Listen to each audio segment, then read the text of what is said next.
Information processing approach focus करेगा इस चीज पे। इनके इंस्ट्रक्शंस के हिसाब से हम इनको रन करते हैं। जैसे एप्टीट्यूड के लिए देयर इज DAT जो बहुत फेमस है, that comfortable in front of your boss और in front of your parents.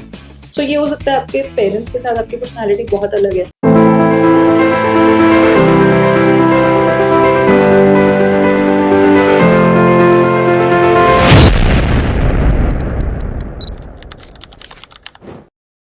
Hello everyone, कैसे हैं आप सब? My name is Arshia. Welcome back to power within psychology. जैसा कि आप जानते हैं, this is a video series for Aadhaar batch. Aadhaar batch में हम NCERT के सारे चैप्टर्स को कवर करते हैं। So today we are going to start with class 12 chapter 1.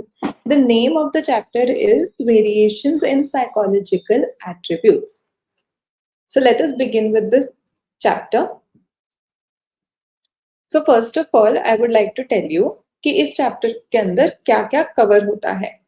So we have the introduction to individual differences. Then we have assessment of psychological attributes, intelligence, उसका meaning, उसकी theories. We have individual differences in intelligence, variations of intelligence, giftedness and disability, culture and intelligence, emotional intelligence and then कुछ special abilities जो कि हैं aptitude and creativity. We will cover this in 3 videos. So let us start this chapter together. Before I begin with this chapter, I would like to introduce you to power within psychology. So what exactly is power within psychology? It is a one stop solution for all psychology aspirants. हमारे पास आपको live classes और recorded classes दोनों मिलती हैं. Our classes are taken by top faculties. हमारे पास आपको curated books और study material दोनों hard cover and soft copy में मिलता है. We are available on our app and on our web portal so that आप कभी भी हमें कहीं पर भी किसी भी device से access कर सकते हैं. We also run mock test series so आपकी preparation बहुत ज़्यादा अच्छे से हो सके. And we also give you career guidance sessions along with round 2 which is the interview round. उसके लिए preparation. These are some of our batches जो run करते हैं for different entrance exams. We run for CUET UG, CUET PG, UGC NET JRF GATE and MPhil जो कि अब MA Clinical Psychology बन गया है. And we also have batches जो NCERT book और CICERT को cover करवाते हैं. These are some of the toppers जिन्होंने हमारे साथ join किया था, study किया था and they cracked their exam. So if you want to crack your exam, please enroll with us and continue learning with us. So now we will start with chapter 1. We need to understand कि ये chapter matter क्यों करता है, as in ये chapter important क्यों है. ये वाला जो chapter है ये हमें समझाता है why is it that people differ in some behavior and abilities. लोगों में difference क्यों होता है in their behavior and in their abilities. This we will cover in this chapter. It introduces us to 3 major psychological attributes which are intelligence, aptitude and creativity. उसके बाद this chapter is very important for exams and for practical real life applications. Now what are individual differences? Individual differences are distinctiveness and variations in people characteristics and behavior pattern. लोगों की characteristics और behaviour patterns के बीच में जो distinctiveness है या variations है उसको हम इंडिविजुअल डिफरेंसेस कहते हैं. अब ये जो डिफरेंसेस हैं, ये जो वेरिएशंस हैं, ये फिजिकली भी हो सकती हैं, साइकोलॉजिकली भी हो सकती हैं. सो फॉर एग्जांपल, आप बहुत ज्यादा एक्सट्रोवर्टेड हैं बाय नेचर एंड आपका फ्रेंड बहुत ज्यादा इंट्रोवर्टेड है by nature. That is your psychological traits and they are 2 distinct people. You and your friend can be different. Psychologically you can be different. ये हो सकता है कि उनको म्यूजिक में बहुत ज्यादा शौक है, आपको डांस में बहुत ज्यादा शौक है. ये हो सकता है कि वो पढ़ाई में बहुत अच्छे हैं, आप पढ़ाई में उतने अच्छे नहीं हो. So these are psychological traits जहां आपकी पर्सनैलिटी, आपके इंटरेस्ट, आपका इंटेलिजेंस, एप्टीट्यूड, ये सब चेंज होता है विद इंडिविजुअल टू इंडिविजुअल. दूसरी चीज आती है फिजिकल ट्रेट्स. अब फिजिकल ट्रेट्स में ऐसा आ सकता है कि आपकी हाइट 6 है, आपके फ्रेंड की हाइट 5'2" है. ये आ सकता है कि आपकी आईज का कलर ब्लू है, उनकी आईज का कलर ब्लैक है. So those are your physical traits, the traits जो आउटवर्डली दिखते हैं, आपकी बॉडी का कोई पार्ट होते हैं एंड जीन्स की वजह से इफेक्ट होते हैं, not because of anything else. Psychological traits वो हैं जो आपके इंट्रिंसिकली चेंज होते हैं, level of motivation, level of interest, level of aptitude. Personality traits आपके किस टाइप की आउटगोइंग पर्सनालिटी है, उनकी इतनी सोशल पर्सनालिटी नहीं है। So these are some of the distinctiveness जो बिहेवियर में या फिर लोगों की कैरेक्टरिस्टिक्स में आते हैं। अब दूसरी चीज इसी टॉपिक के अंदर आती है सिचुएशनिज्म। सिचुएशनिज्म का मतलब ये है कि जो हमारा बिहेवियर है वो किसी कॉन्टेक्स्ट पे डिपेंड करता है। So for example, you are a very aggressive person, आप अपने दोस्तों के साथ जाते हो, आप बहुत गालियां दे के बात करते हो, या फिर आप बहुत ज्यादा अग्रेसिव होकर बात करते हो, आप उनसे बहुत ही ज्यादा बदतमीजी से बात करते हो, but your friends don't mind it क्योंकि उनको आदत पड़ गई है उस चीज की, या फिर दोस्तों में इतना चलता है। But do you think you would be able to be that comfortable in front of your boss और in front of your parents? So ये हो सकता है आपके पेरेंट्स के साथ आपकी पर्सनैलिटी बहुत अलग है, मे बी आप अपने पेरेंट्स के साथ कुछ नहीं बोलते हो, एंड ये भी हो सकता है कि आपके बॉस के साथ आपकी पर्सनैलिटी बहुत अलग है, बहुत प्रोफेशनली बात करते हो, आप बहुत सोच समझ के बात करते हो। So now the same person has 3 distinct types of behaviour. ऐसा नहीं है कि उसकी मल्टीपल पर्सनैलिटीज हैं और वो समझ नहीं पा रहा है खुद को या वो बदल रहा है, नहीं।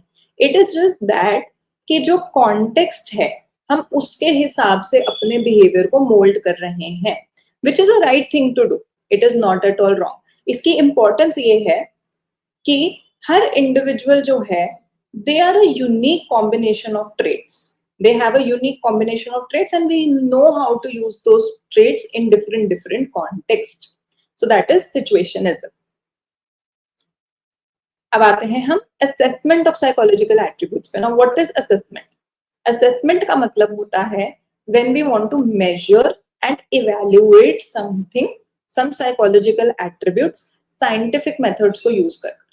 जब हम जो हमारे साइकोलॉजिकल एट्रीब्यूट्स हैं, जो हमारे अंदर छुपे हुए एट्रीब्यूट्स हैं, जो बहुत ही क्लियरली विजिबल नहीं है, जैसे personality, intelligence, motivation, aptitude, interest, जब हम इन चीजों को मेजर करना चाहते हैं और इनको इवैल्यूएट करना चाहते हैं, वो भी साइंटिफिक मेथड्स को यूज करके, उसको हम असेसमेंट कहते हैं। Now why is assessment important? पहली चीज, ये फ्यूचर बिहेवियर प्रिडिक्ट करने में हेल्प करता है। जैसे जितने भी पर्सनालिटी के टेस्ट हैं वो कहीं ना कहीं बताते हैं कि आपका पर्सनालिटी स्ट्रक्चर कैसा है and how would you react to future situations. आपका टेम्परामेंट कैसा है, आपको किस चीजों से स्ट्रेस हो सकता है, आप कैसे कोप करोगे, रेजिलियंस कैसी है आपकी, या फिर how is your personality variable. Okay, जैसे कि क्लास 10th में अगर आपको पता हो, हम बहुत सारे इंटरेस्ट और एप्टीट्यूड टेस्ट करते हैं। Why do we do that?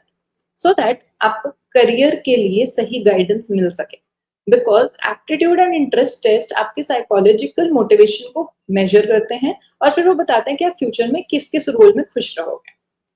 So one thing is this, second is it guides interventions.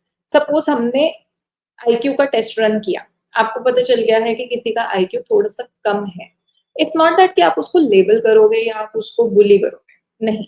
जब आपको ये चीज पता चल गई है तो what you would be able to do is, आप उसके लिए नई वर्कशीट्स बना पाओगे, आप उसको गाइड कर पाओगे, आप उसके लिए नई फैसिलिटीज लेकर आ पाओगे। So what will happen is कि उस बच्चे को सही सपोर्ट मिल जाएगा और उसको सही तरीके से काउंसलिंग मिल जाएगी, एंड दैट वे इंटरवेंशन होके देयर माइट बी कि वो इंप्रूवमेंट शो करे। अब हमारे एट्रीब्यूट जो हम बोल रहे हैं कि हम कौन से मेजर कर सकते हैं, वैसे तो बहुत सारे एट्रीब्यूट्स हैं, सारे साइकोलॉजिकल एट्रीब्यूट्स आप मेजर कर सकते हो, but majorly intelligence, aptitude, interest, personality, values, motivation, ये सारे कॉमन रहते हैं। Then we go to methods of assessment. अब हमने बात कर ली असेसमेंट होता क्या है, what are the methods to assess. First is psychological test. ये हमारे standardised, objective, widely used for intelligence, aptitude and personality वाले टेस्ट है। इसके अंदर क्या होता है कि किसी तरीके का आपको टेस्ट रेडीमेड मिलता है, ये स्टैंडर्ड होते हैं, you don't change those test के क्वेश्चंस, ये स्टैंडर्डाइज्ड हैं, ये टेस्टेड हैं, ये प्रूवन हैं, और इनके लिए हमारे पास नॉर्म टेबल वगैरह सब कुछ होता है। What we need to do is, इनके इंस्ट्रक्शंस के हिसाब से हम इनको रन करते हैं। जैसे एप्टीट्यूड के लिए देयर इज DAT जो बहुत फेमस है, पर्सनालिटी टेस्ट भी है हमारे पास, EPQ है, देयर इज 16 PF। ये प्री मेड टेस्ट हैं जो ऑलरेडी पॉपुलेशन के ऊपर टेस्ट करे जा चुके हैं और इनके लिए norms are also available, we just have to conduct them according to the instructions. दूसरे होते हैं interview. Interview is 1-to-1 conversation, जब दो लोग बैठ के आपस में बात करते हैं। एक इंटरव्यूअर होता है, वो क्वेश्चंस पूछता है, क्वेश्चंस प्री मेड हो सकते हैं, क्वेश्चंस ऑन द स्पॉट हो सकते हैं, और जो दूसरा पर्सन है वो रिस्पोंडेंट होता है, वो इंटरव्यू के जवाब देता है, उससे हमें डेटा लेना होता है। ये थोड़ा ओपन एंडेड वाला डेटा होता है, उसका जो मन में आए वो जवाब दे सकता है। जो इंटरव्यूअर होता है वो फिर उस जवाब को रिकॉर्ड करता है और उसके हिसाब से एनालाइज करता है। केस स्टडी होता है जब हम एक पर्सन या एक ग्रुप या एक किसी ऑब्जेक्ट के बारे में बहुत ही डिटेल में स्टडी करते हैं। वो कहाँ से आया, क्यों आया, किस चीजों से इफेक्ट होता है, कितना इफेक्ट होता है, क्या करता है, क्या नहीं करता है, उसके रिलेशन में क्या क्या है, उसके आसपास क्या क्या है, ये सारी चीजें जब हम पढ़ते हैं और एक ही पर्सन की रिपोर्ट बनाते हैं, that is known as in depth case study. उसके बाद आता है ऑब्जर्वेशन। ऑब्जर्वेशन मतलब यहाँ पे कोई XYZ पर्सन, जैसे तो वो लोग खेल रहे हैं, यहाँ पे एक पर्सन बैठ के उनको ऑब्जर्व कर रहा है, that is known as observation.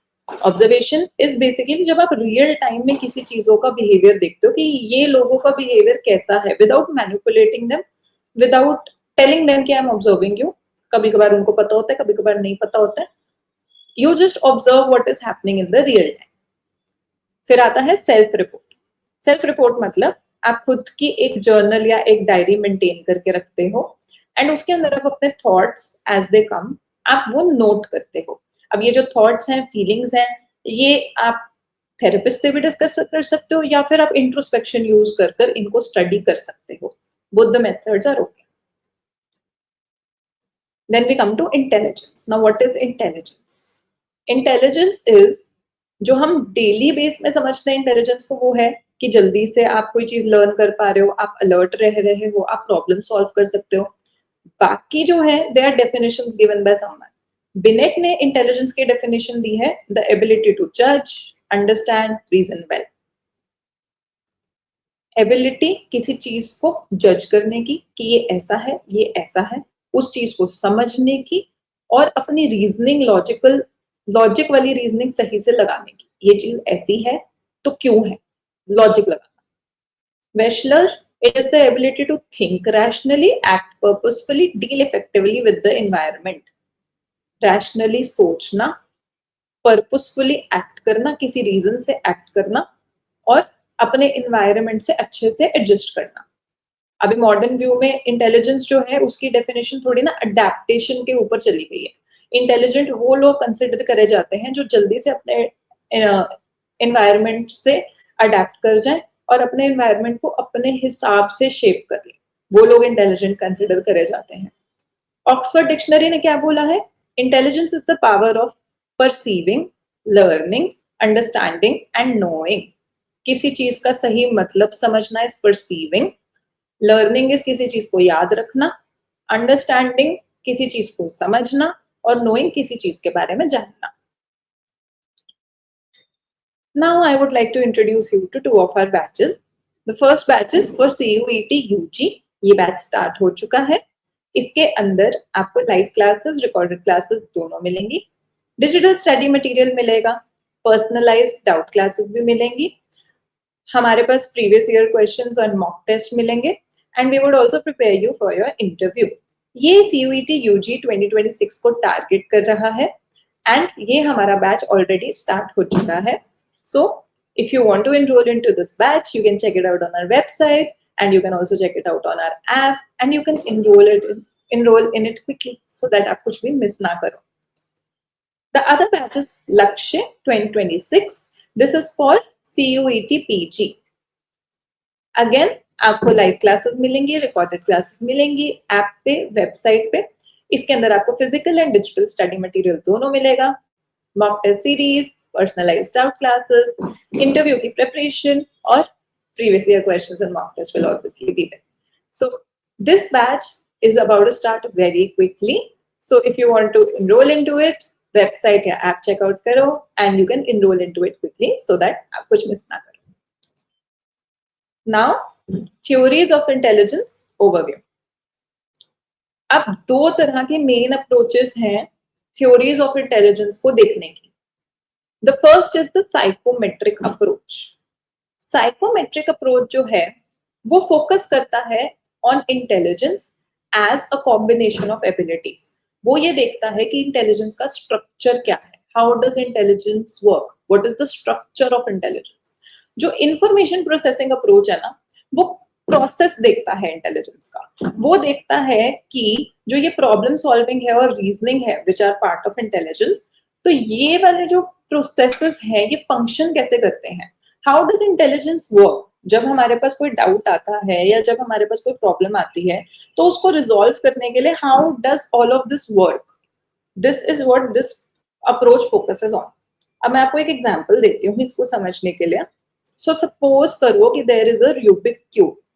जो साइकोमेट्रिक अप्रोच है वो उस क्यूब के कलर्स को, उसमें कितने ब्लॉक्स हैं, उसमें ऊपर ऊपर से क्या है, ये उस चीज के ऊपर फोकस करेगी. What will the information processing approach से. इंफॉर्मेशन प्रोसेसिंग अप्रोच फोकस करेगा इस चीज पे कि वो जो रूबिक क्यूब है वो मूव कैसे करती है, उसका पर्पस क्या है, वो किस तरीके से रोटेट होके एक होल बनाती है. This is the difference between these two approaches.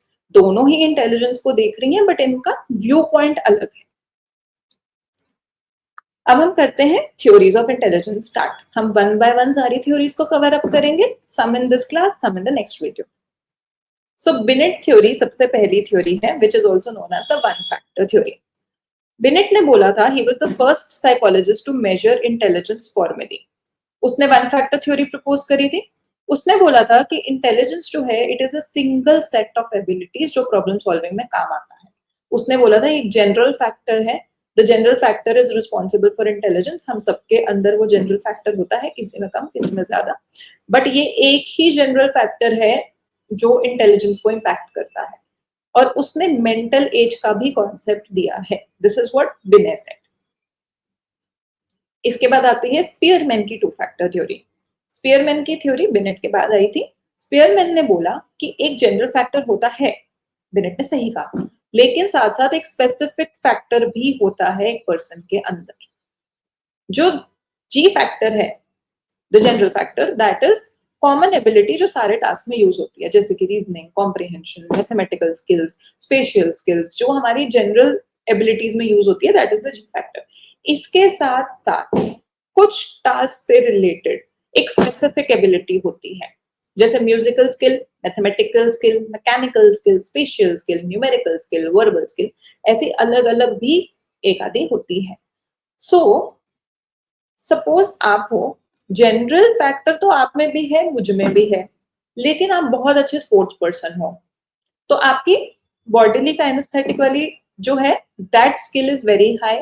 So you have the S factor of bodily kinaesthetic. आपके पास वो वाला एस फैक्टर है. ठीक है, बॉडीली काइनेस्थेटिक वाला. सपोज मेरा म्यूजिकल साइड बहुत स्ट्रांग है, तो मेरा जो एस फैक्टर है वो म्यूजिकल वाले में होगा. ठीक है. जी factor is common for us. Ji factor मेरे में भी है, जी फैक्टर आप में भी है. एस फैक्टर वेरी करता है डिपेंडिंग ऑन आपकी और मेरी क्या स्पेसिफिक एबिलिटी है. जरूरी नहीं है कि सब में एस फैक्टर हो, but there might be something that everybody is good in, so S factor वहां आता है. So there is a great scientist, उसका बहुत स्ट्रॉन्ग जी फैक्टर होगा. स्ट्रॉन्ग स्पेसिफिक एबिलिटीज इस पर्सन के पास कौन सी होंगी, इसके पास साइंस वाली स्पेसिफिक एबिलिटीज होंगी, जैसे कि he might be very good या तो न्यूमेरिकली या फिर साइंटिफिकली, लॉजिक लगाने में या उन चीजों में. It works like that. ठीक है. अब आते हैं थर्स्टोन की प्राइमरी मेंटल एबिलिटीज पे. इसने बोला था 7 इंडिपेंडेंट एबिलिटीज हैं, सिर्फ जी फैक्टर या एस फैक्टर नहीं है, 7 एबिलिटीज हैं हर पर्सन के अंदर. ईच इज रिलेटिवली इंडिपेंडेंट, लेकिन ये सब कंबाइन होके एक टोटल इंटेलिजेंस बनाते हैं जिसको हम जनरल फैक्टर बोल सकते हैं. तो एक सबसे पहला इसने बोला था इस मेमोरी. मेमोरी इस चीजों को एनकोड करना, याद रखना, फिर जब चाहिए तब रिकॉल करना. रीजनिंग, लॉजिक लगाना कि ये चीज हुई है, इस वजह से हुई है, तो क्यों हुई है, क्या लॉजिक है इसके पीछे. न्यूमेरिकल, द मैथ्स वाली एबिलिटीज. वर्बल हमारी लिटरेचर, ग्रामर, लैंग्वेज वाली एबिलिटीज। स्पेशल चीजों की ओरिएंटेशन को समझना, आर्किटेक्चर में जो बहुत काम आती है कि ये चीज इधर इधर नहीं तो इधर, ये क्या स्ट्रक्चर है, कैसे मूव करेगा, शेप्स को, फिगर्स को समझना। परसेप्चुअल चीजों के सही मीनिंग को समझना, सही परसीव करना और अपना एक ब्रॉड आउटलुक रखना, that is perceptual. Word fluency again languages में काम आती है। The difference between verbal and word fluency is, ये वोकैबुलरी से डील करता है वर्ड फ्लुएंसी। वर्बल जो है that is more about linguistics. ये सारी जो एबिलिटीज हैं ये रिलेटिवली इंडिपेंडेंट है, but when they combine together they form a ji factor. It's not called a G factor, एक combination of intelligence, like ऐसा समझ लो कि एक overall intelligence का score बन जाता है that. So now a chess player would have very strong spatial relationships and memory, लेकिन हो सकता है कि उसकी verbal ability इतनी high ना हो।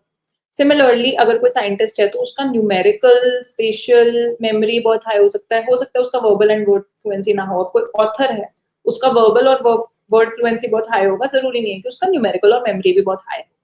सो एक overall intelligence depending on your personality बन जाता है। फिर आता है जेनसन का हायरार्किकल मॉडल। जेनसन ने बिनेट के साथ अग्री किया कि जी फैक्टर तो है, लेकिन वेरिएंस है जी फैक्टर के अंदर। कैसे? उसने 2 लेवल्स पे बोला इस चीज के लिए। उसने बोला कि जी फैक्टर के बाद there are 2 levels at which intelligence operates. So 1 is जहां पे हम एसोसिएटिव लर्निंग करते हैं, जो ऊपर ऊपर वाली होती है। जैसे कि अगर हमें रीजनिंग करनी है, हमने ऊपर ऊपर से देख लिया है क्यों हो रहा है, क्या लॉजिक है, प्रीवियस एक्सपीरियंसेस से निकाल के समझ लिया। फिर आता है speed of doing these tasks. फिर आता है हमारी मेमोरी कितनी है इन चीजों को याद रखने की, स्पेशल, एंड देन ऑल्सो जो हम रोट लर्निंग करते हैं या मेमोराइजेशन या रेपिटेशन करते हैं चीजों की।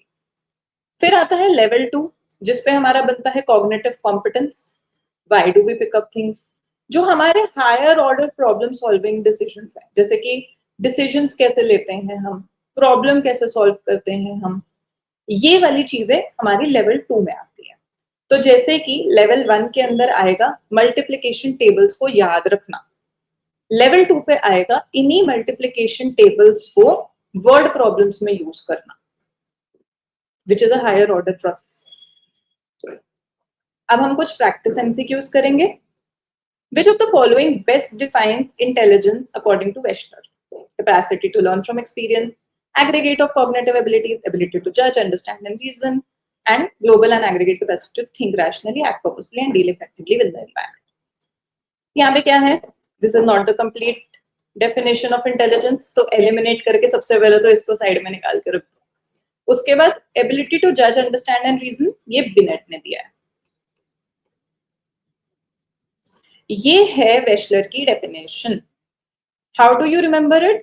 वेशलर जहां आए ना वहां पे एक्ट पर्पसफुली आएगा। उसने एक्ट की और इन्वायरमेंट की बहुत बात करी है। How we are acting is what defines intelligence. ठीक है, सो वेशलर ने होलिस्टिक कैपेसिटी बताई थी।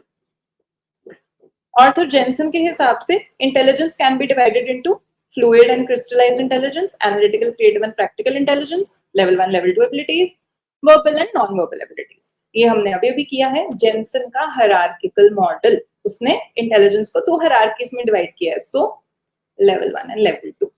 Verbal and non verbal abilities intelligence में किसी ने डिफाइन नहीं करी है, it is a type of test. Analytical, creative and practical हम बाद में करेंगे, ये किसी और ने दिया है। फ्लूइड एंड क्रिस्टलाइज्ड भी किसी और ने दिया है।